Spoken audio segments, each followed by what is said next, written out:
Bienvenidos modelistas a Maquetas Hechas. Como lo prometido es deuda, comenzamos con los vídeos comentados. En esta ocasión vamos a montar y pintar este Flak 36 con toda su dotación en un pozo de tirador situado en Kursk en 1943. Así que vamos a por ello.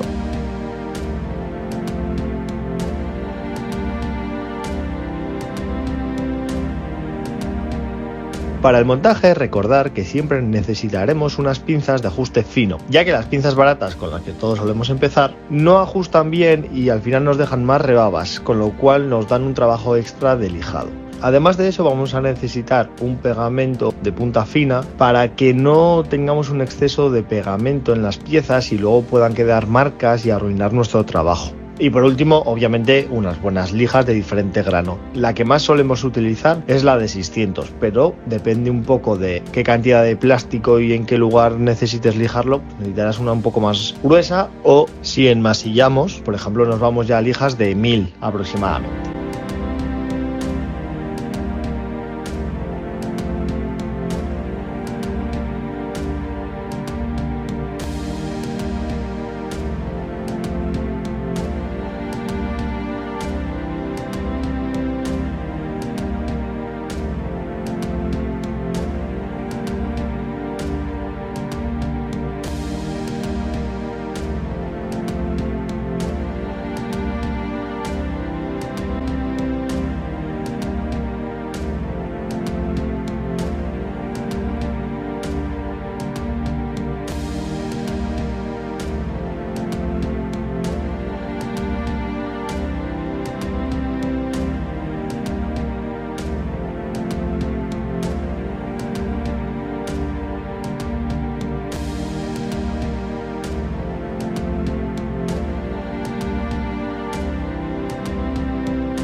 Este kit de tamilla la verdad es que es fantástico, viene muy detallado y muy completo, incluye toda la dotación y un motorista con su moto y el chasis en el que lo subían para desplazarlo de un punto a otro, que nosotros no hemos incluido en este diorama porque no tenía sentido. Pero la verdad es que el kit es fantástico. En cuanto al montaje, no tiene ninguna dificultad, las instrucciones son muy buenas y lo único que le podemos echar un poco en cara es lo que hemos comentado al principio, que tiene ciertas rebabas y partes que hay que lijar más de lo normal siendo tamilla.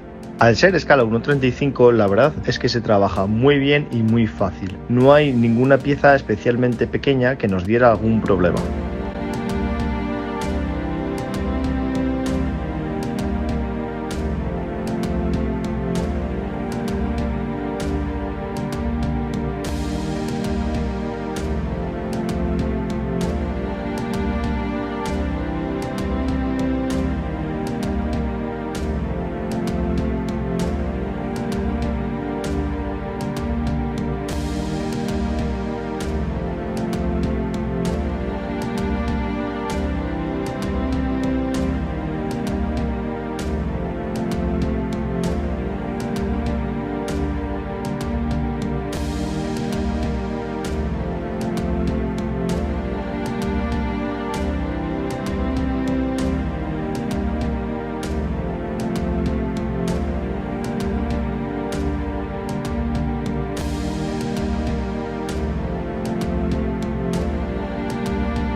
Para pegar ciertas partes, como esta que estáis viendo, se necesitan herramientas como pinzas.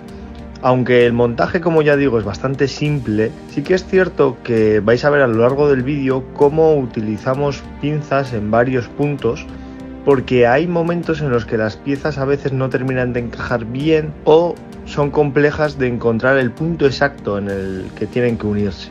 Como ya digo, no es nada del otro mundo y es bastante sencillo siempre que tengas las herramientas. En este sentido, tamilla, como siempre, nunca defrauda.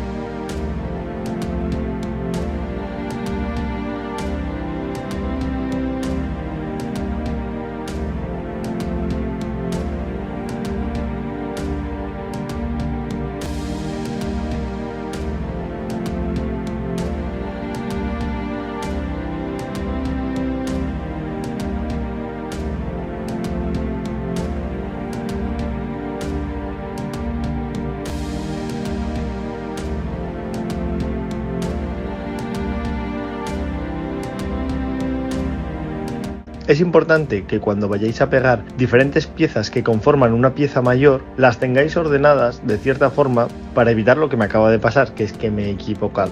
En este caso no pasa nada porque una pieza no encajaba, entonces es la contraria. Pero ocurrirá que en ocasiones lo pegarás y cuando vayas a pegar esa pieza mayor en su sitio, te darás cuenta que no encaja porque has puesto la de la derecha en la izquierda y la izquierda en la derecha. Y te toca despegarlo y volverlo a pegar, con lo cual es una molestia y sobre todo puedes estropear la pieza. Entonces, para evitar esto, ordena las piezas y fíjate en los detalles de las instrucciones. Aquí en el cañón podéis ver cómo no está recto y no se pega, y lo he tenido que ajustar con las pinzas. No sé muy bien por qué el plástico no está recto, pero como podéis ver en la boca se va abriendo, así que con ayuda de las pinzas lo vamos pegando y ya queda perfecto. Nunca os olvidéis de lijar las rebabas del cañón, es decir, la parte en la que se unen las dos piezas, lijarlas para dejarlo liso, porque si no se va a notar que está compuesto por dos piezas diferentes y no queda muy bien.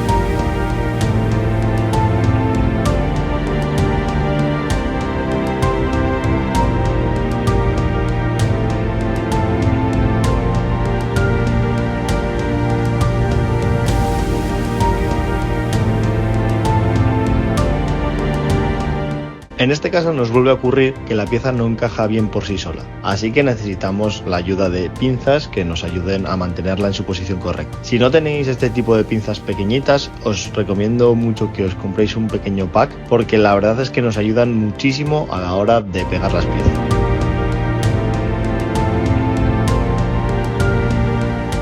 Como podéis ver, también tiene muchos detalles y está muy bien hecho, lo cual luego siempre nos ayuda muchísimo a la hora de pintarlo porque nos va a dar un realismo mucho mayor. Además, tiene ciertas partes móviles que están muy bien para poder colocar el cañón en la posición que deseemos, pero es cierto que no terminan de cuadrar muy bien, como veremos más adelante.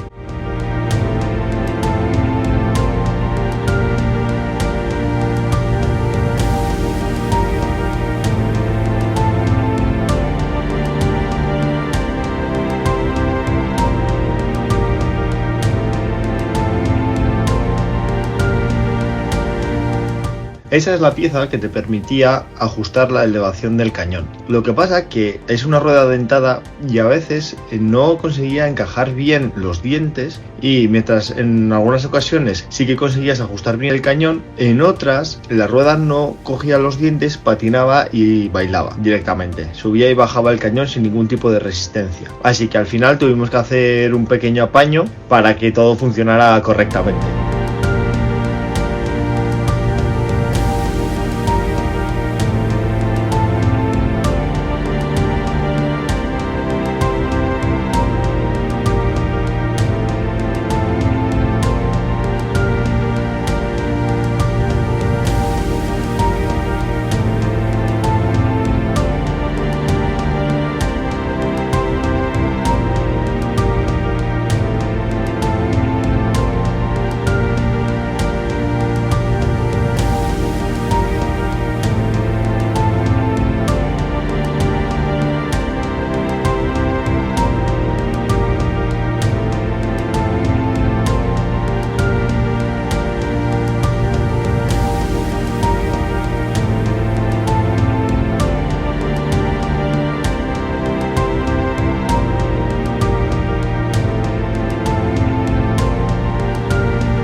En cuanto a las cajas de munición, como vamos a hacer un pequeño diorama con el FLAC ya disparando, decidimos hacer algunas cajas todavía con proyectiles en su interior y otras ya vacías de los proyectiles que se habían disparado.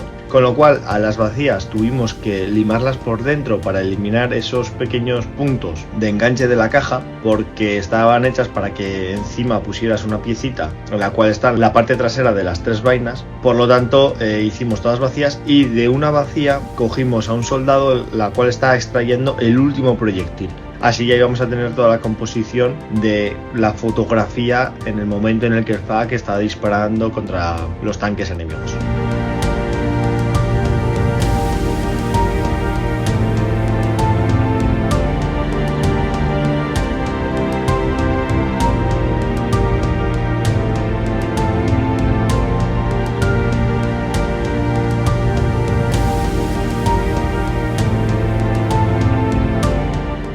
Encajar el cañón no fue tarea fácil. Este es el problema de cuando tienes que hacer un montaje de varias piezas y luego encajar otra pieza, que es que al final cualquier variación de 1 milímetro o incluso menos hace que la pieza que tengas que introducir no encaje perfectamente y te dé algún tipo de problemas, como ha sido el caso de este cañón. Pero bueno, al final sí que es cierto que con un poco de maña y un poco de fuerza, con la unión de ambas conseguimos dejarlo en su posición.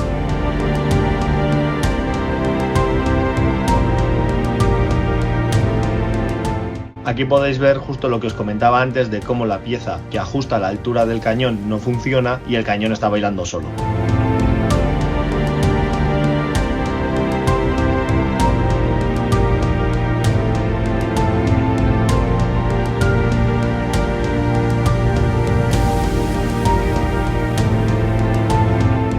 Y piezas que ya estaban pegadas, pero al manipularlas se despegan y nada, toca volverlas a pegar.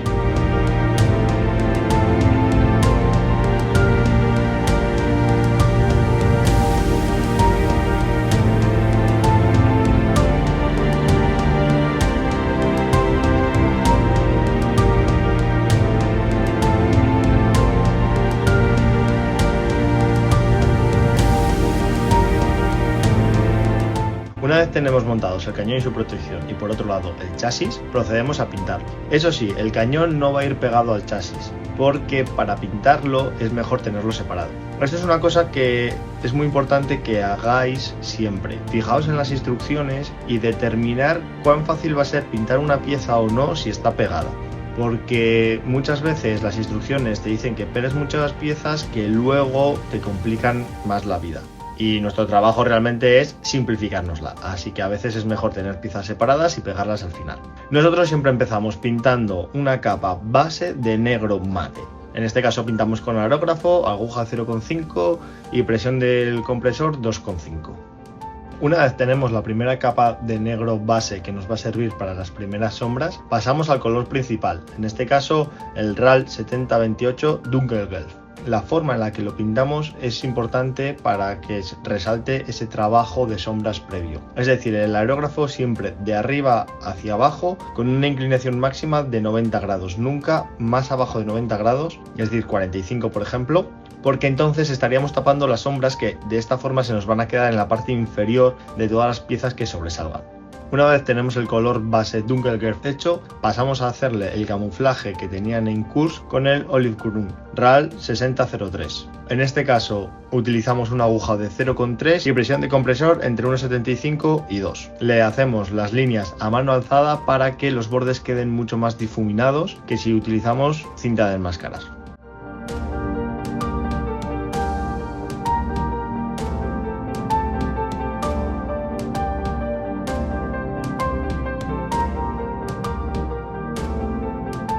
Para las calcas utilizaremos Decal Fixer, que nos ayuda a que se peguen mejor, y Decal Softer, que ablanda las calcas y así se adaptan mejor a la superficie de la maqueta, como en este caso que están en lugares curvos.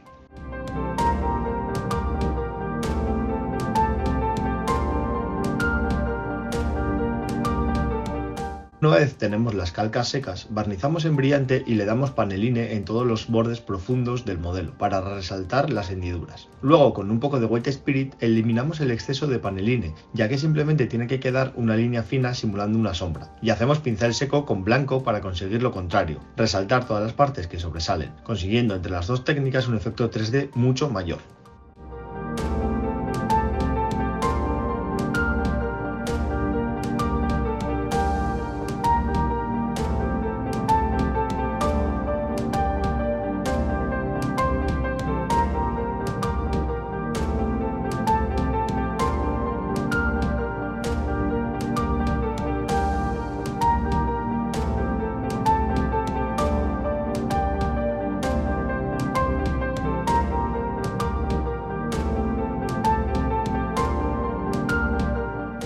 Ya solo nos quedaría pintar los detalles. Aquí tenemos diferentes técnicas. Podemos ir al realismo puro y fijarnos en todas las fotos para pintarlo exactamente como era en su día, o la que a nosotros nos gusta más, que es basándonos siempre en las fotos, pintar ciertos detalles de otro color para resaltarlos y darle mayor variedad cromática, aunque perdamos cierta parte de realismo.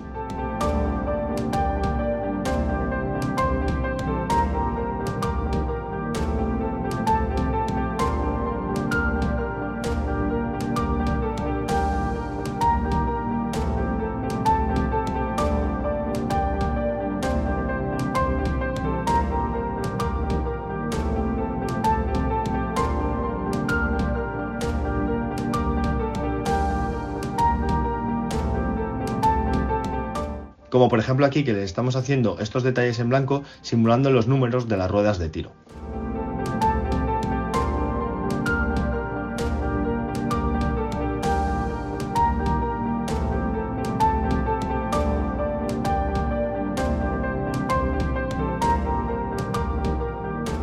Ahora nos toca la parte que más nos gusta, darle vida a la maqueta. Con el efecto esponja conseguimos crear desconchones en todos los ángulos rectos para simular golpes y desperfectos que pueden tener en el transporte, y por ello la pintura ha saltado. A continuación aplicamos unos óleos a pincel de MIG de diferentes colores. Vamos aplicando diferentes puntos para difuminarlos con el White Spirit y crear así una capa que unifica todos los colores ligeramente, integrando mucho mejor el paneline, el pincel blanco, las calcas, etc. Todo se sigue notando, pero ahora sí tiene una sensación más real y no queda tan marcada la diferencia entre los colores.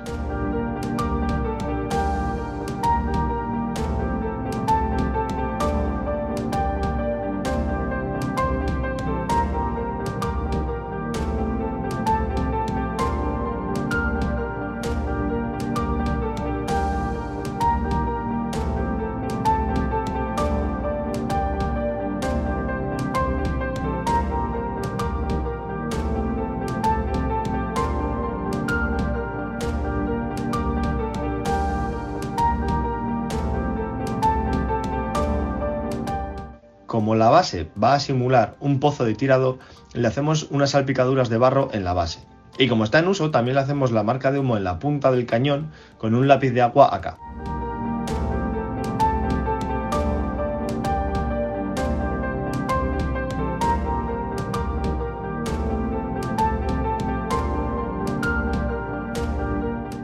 Y ahora sí, por último, le pegamos musgo natural en la parte superior de la protección para hacer el camuflaje que utilizaban, intentando disimular su silueta lo máximo posible.